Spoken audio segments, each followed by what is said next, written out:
This here is the Cine Kodak Special, and it is a semi-professional 16mm movie camera which was manufactured and distributed by Eastman Kodak between 1933 and 1961 across two different variations of camera. Released just 10 years after Kodak brought out the 16mm format, these cameras were marketed as something for the semi-professional, and they were designed to meet all the needs of news cameramen, people that were shooting documentaries, educational films, training films, and also they had a massive role in government and military productions of films and documenting war as well, especially World War II for this camera. If you haven't seen these cameras before, you're probably not alone. A lot of people, even those who have a bit of experience with 16mm, often haven't come across these.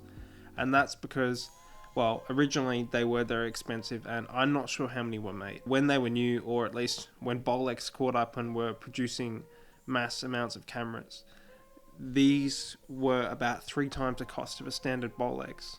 So anybody that would have been shooting home movies, or anybody that really couldn't afford that, was not going to ever pick up one of these. It was mainly, as I said, news crews, and even Walt Disney used them quite a lot on some different shorts and educational films. So, some of the features that make it such a remarkable camera.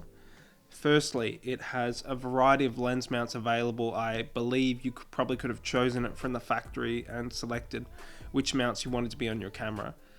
Generally, the lens that would come with them is like just this 25mm anastigmat Kodak lens, which is a 1.9, I believe. They had a whole range of lenses, such as a 15mm wide angle, or this one here, it's an anastigmat again from Kodak. It's a telephoto 102mm 2.7 telephoto macro, so you can get really close up with the macro setting, and it's pretty sharp as a telephoto lens. If you're looking at the footage right now, you can see it's not bad at all. There were so many different lens mounts available, especially towards the later years. It is a spring-wound camera, which I like because it doesn't need batteries or any weird motors to fiddle around with. You do have to wind it up, obviously, but unlike something like a Bolex, for example, which has a maximum running time on a full wind of maybe 30 seconds at 24 frames per second, these cameras, with the same full wind, you'll be getting about a minute of footage, at least originally, but with time, obviously, they're not out of the factory anymore. You're going to get maybe 40 to 50 seconds generally of runtime, which is still great. Now,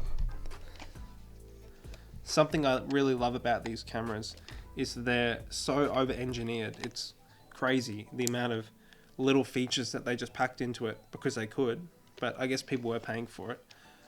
For example, it has, I'm not going to wind it all the way up, it has a chime which will indicate when you've had a full wind so that you don't overwind and damage the spring, and it also will tell you when you're about to run out of wind. So I'll demonstrate that right now, and you'll be able to hear a little bell when it's about to run out. Hear that? And when you hear that bell, you've got 5 or 6 seconds left. But it's nice to know when you're about to run out of footage, rather than the camera just slowing with no warning. Another cool feature is that they have a really wide range of speeds. You can go all the way from 8 frames per second, which you're seeing right now. This was shot at night, out of my car window, with a tripod that was cable tied into my car. And, that was double exposing camera. 8 frames per second, that's how it looks. It's kind of a time-lapse sort of look. And obviously you will get more runtime with this 1 minute 24 frame wind at 8 frames per second. It's really handy for nighttime shots. And then it can go all the way up to 64 frames per second. As a general rule with all these wind up cameras, or any motion picture cameras in general, you shouldn't be running them really over 24 frames per second, especially not 48 frames or 64 frames per second without filming them. It's just not a good thing to do. So I'm not going to demonstrate the high speed, but it can go up to 64 frames per second, which is handy if you need a semi-slow motion shot, or if you just want to waste film faster. One feature that is quite surprising with these that you might not have expected is you have variable shutter angles, and you can do it whilst it's running, I believe. So they're not actually marked in degrees, but I guess you could calculate. I'm assuming it's like a 180 degree shutter. I haven't really checked. In addition to the variable shutter angle, you also have the option to back wind it, manually wind it back, and it has a little counter here so that you could do a crossfading camera, which is handy, especially at the time when it wasn't easy to do crossfades and you had to do it with, you know, printing effects. That would have been so handy for people in small productions to not need to go to the lab to do these special effects transitions. Now, something that was really advanced for the time in the 1930s when it was released is the fact that it has reflex viewing. Well, sort of. These cameras have what is called Rackover reflex finder. When you flick that little knob across, it engages the reflex viewing system, and this little mirror and prism springs up, and you can see in this small little finder with a magnifier that slides across, you can see your image. You can compose, although it's reversed, the image is back to front, but at least it's not upside down. It doesn't have any kind of optical correction, so if you wear glasses you may find this a little hard to use. That is something to keep in mind, but it's better to have it than not. And I don't know any 1930s motion picture 16mm cameras that have that. I mean, at the time this was released, or shortly after, I mean, this was the sort of camera that was being sold to consumers with an offset viewfinder. I mean, these came way before Bolex. This was 1930s German, but it was a real privilege to have reflex viewing on a camera like this. So where modern filmmakers might find that a bit problematic is the fact that when you go to shoot anything on the camera, as soon as you press the shutter button, unless you've already reset the viewfinder manually, the reflex finder will pop down as soon as you push that shutter button, and then you can no longer see through. It puts a little cover plate back over the screen where you look through. You have to compose from then on through one of these little finders on top of the camera, which has parallax lines to correct for different distances. I mean, it works. It is relatively accurate, but you know, if that's not something you've used before, if you're used to seeing the image through the camera all the time, you might find that a bit weird. Something that I think modern filmmakers would really appreciate about the camera, and what I think is one of its best attributes, is the magazines on it. So you have these magazines that detach from the camera, and they look a bit weird. They're a bit boxy, and when you've removed it, the camera is a little smaller. The magazines for these cameras are very different to a magazine for any other 16mm camera you might have used. Pretty much all of the mechanics of what draws a film through and has the intermittent movement, it's inside the magazine.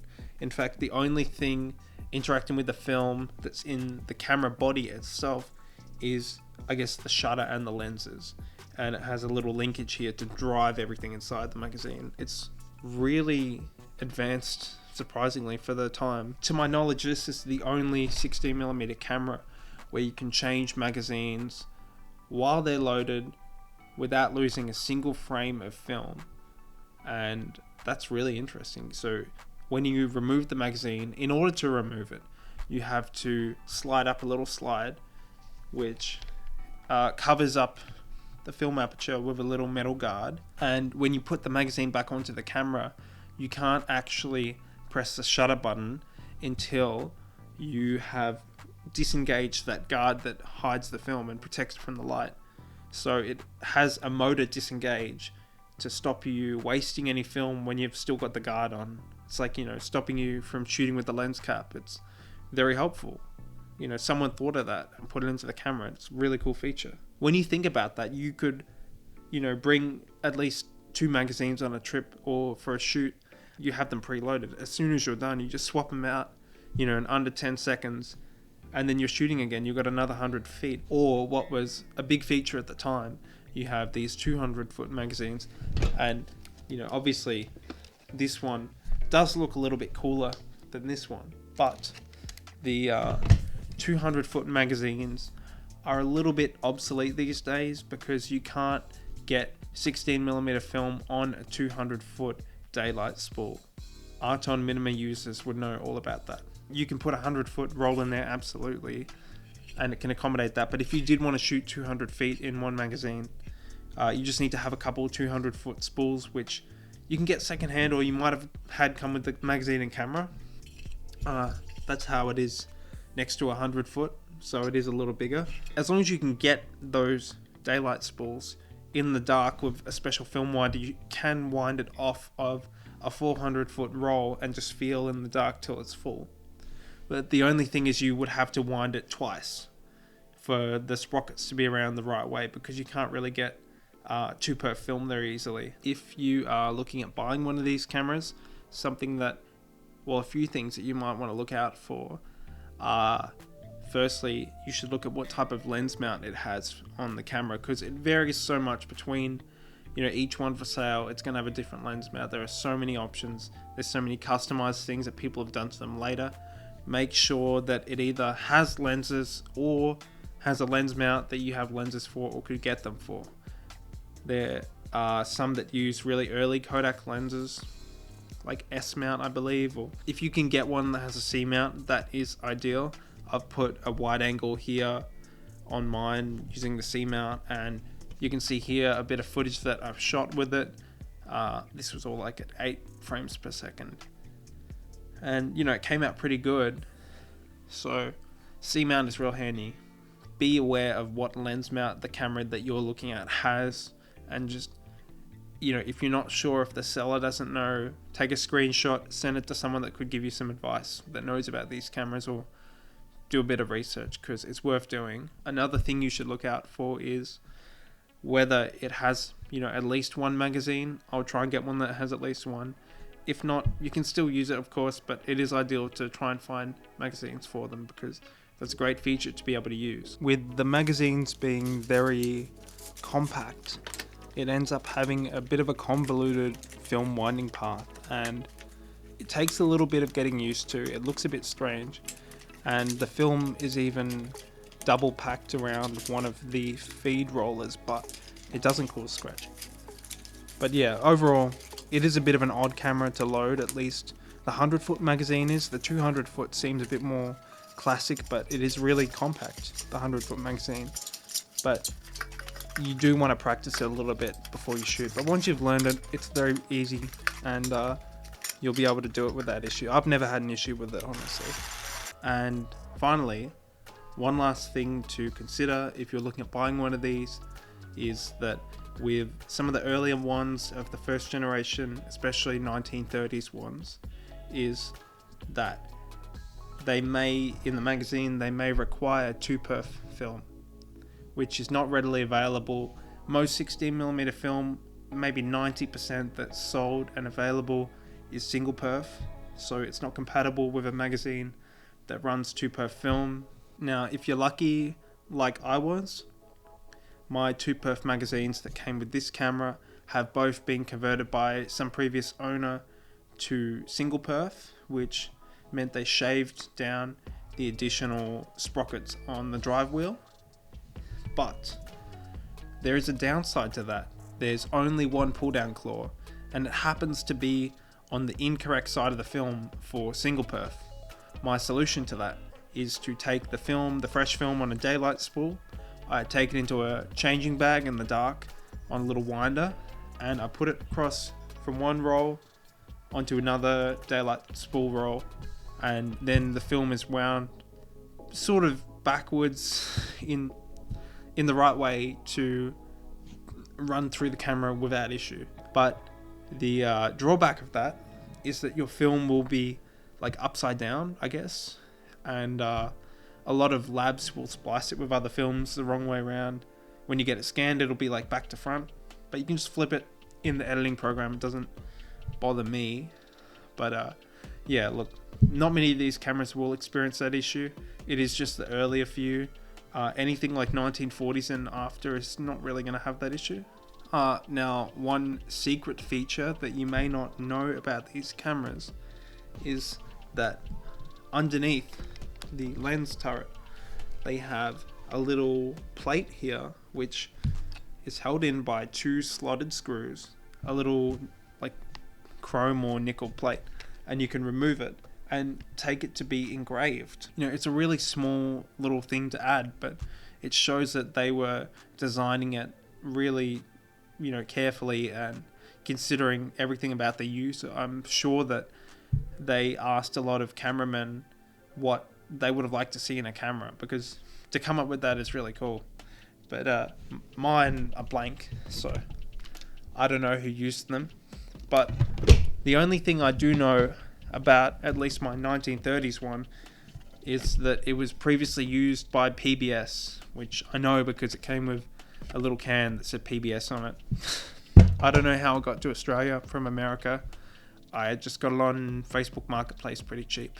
And this one I got at a camera store by trading in a bunch of stuff that I didn't want. If you want to find an interesting version of these cameras, there are fully black ones that have black lenses, which were made specifically for the US military and Navy. They are, more sought after, but they're really cool. Most of them are in museums, but they're pretty much the same camera. I mentioned earlier that there were 2 different versions of this camera.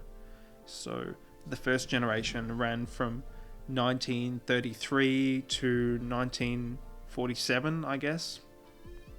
And then they released the Mark II, or Generation 2, from 1948 to 1961. Obviously, you'll be wondering what is the difference between the Mark I and II. Mind you, both of these are Mark I.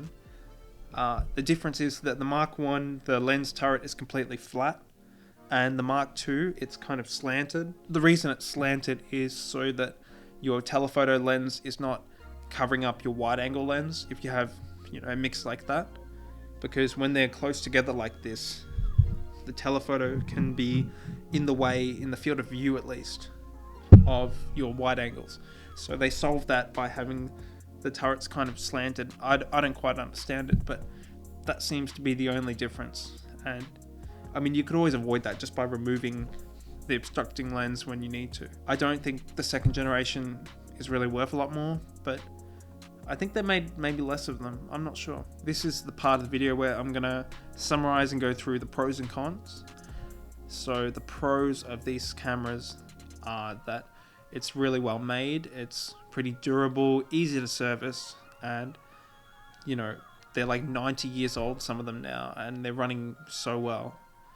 They're just well made in general. Another thing about them that I like is, as I mentioned before, so many different options of lens mount across the different cameras. So they were really considering everybody and offering so many options at the time. The really long run time that you get on a full wind of almost a minute is really handy, and you don't have to wind it up so often just to get through even a 100-foot roll, because on a Bolex you've been winding it every 30 seconds, whereas this is close to double that.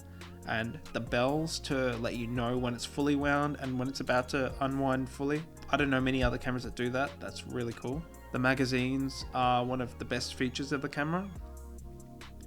They can just, click on and off so easily, and you don't lose any footage. You can imagine how handy that would be on the job for swapping between an unexposed and an exposed roll without wasting any time loading the camera and fiddling with and testing it, especially in conditions where it's a bit tricky to see what you're doing and loading it and everything. Being able to swap the magazines so easily would also come in handy if you wanted to do a comparison of film stocks and compare, for example, 50D and 250D, or 200T and 500T, or have one magazine loaded with daylight stock, one with tungsten. 200-foot magazines, they look cool. I mean, it's kind of handy to have it, even if it's not very common, and you can technically use it.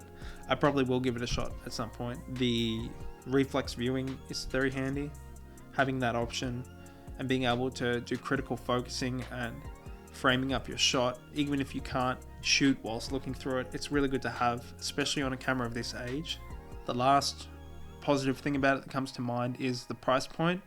I think for all the things that the camera can do and all the things that went into its design, It's actually very affordable, at least for now. I hope I don't push up the price. I'm sorry if I do. But I do want to tell everybody how amazing the camera is because no one seems to know about it. I don't know any camera in this price point currently that lets you adjust the shutter angle whilst you're running like that, or has back winding. I mean, Bolex I guess does, but this is, a lot better than a Bolex in what it can do. Now, I do love these cameras, but there are a few downsides that you should be aware of. They don't put me off it. I don't think they're deal breakers. But firstly, you can't really tell through the screen, but they're quite heavy. I don't know off the top of my head. This is how much it weighs. That's pounds. It's kilos. It is heavy. It doesn't really lend itself to handheld shooting. I mean, absolutely you can. And, it is possible, but it's not ergonomic. It's a box. So I recommend just keeping it on the tripod personally. And now that I'm mentioning tripods, I'm getting to another point which I found a little irritating. So with the way that the camera is designed, the magazine takes up half the width here, and then the camera body itself takes up the other half. And with that half and half way that it's formatted, you end up having the tripod screw thread here on the body half, which means that it's not centered to the camera. So whichever way you end up mounting the camera on your tripod, it's not going to be centered, which I guess would irritate some people. It doesn't matter. Also, to do with mounting it, the winding arm, the crank here, does actually, when it's extended, just come below the camera a fraction from the bottom of it. That might not seem like a big deal, but by having that winding arm protrude below the camera, even just slightly, if you're mounting it on any kind of tripod where it comes out wider than the camera, it's going to be hitting that, and it can be really irritating because you're trying to wind it and you sort of have to lift it up, or I end up just removing the camera from the tripod when I have to wind it because I do like using that tripod.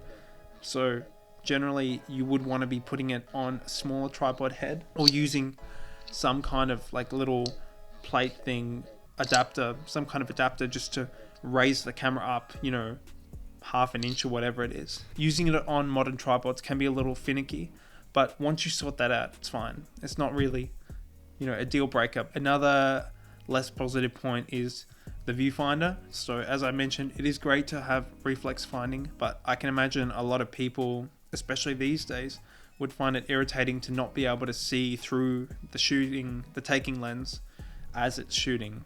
But in addition to that, the viewfinder is very basic, and it's left to right reversed, and there is no correction. So if you have glasses, you might not be able to see it very sharply and do critical focusing as well. The magnifier is handy, but it's very basic. I've found it fine for critical focusing, even on this one, which is a little dirtier. That is something to take into account. In conclusion, I think that these are still very capable cameras these days, and they can tick a lot of boxes for people. I think they still hold up against a lot of other spring-wound cameras and even some motor-driven cameras.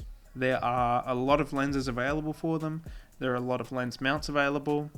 If you really know where to look, there are even motor drives for some of these cameras, especially from their government and military use. So that would be pretty cool to be able to shoot, with an electric drive on it. It is, one of the clunkier cameras, but you will find it to be, capable of shooting amazing footage.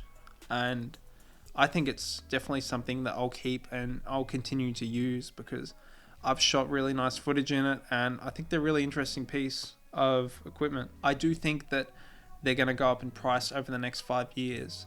I don't think they'll stay this cheap, and when people do start to recognize what they're capable of, they will go for more. And they stopped making them a very long time ago in 1961.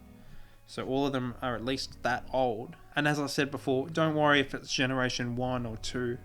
I mean, it doesn't really matter. They're the same camera, and I'm pretty sure the magazines would be interchangeable. The magazines, very good. Being able to swap them so fast and have it all loaded in the magazine and just swap in and out, without losing a single frame. If you have any questions about them, If you'd like to know more, feel free to leave any comment and ask anything. If you've used these in the past and you wanted to share, your story about it, what you used to shoot with it, leave a comment. I'd love to hear from you. And keep an eye on the channel, because I do have a few more videos in mind down the track, and I'll be covering a lot more cameras. Remember to keep choosing film. To keep it alive, you have to use film. Otherwise it'll be gone, and it will be gone one day. So I think we just need to make the most of this beautiful format that we have the option of using now, here and today.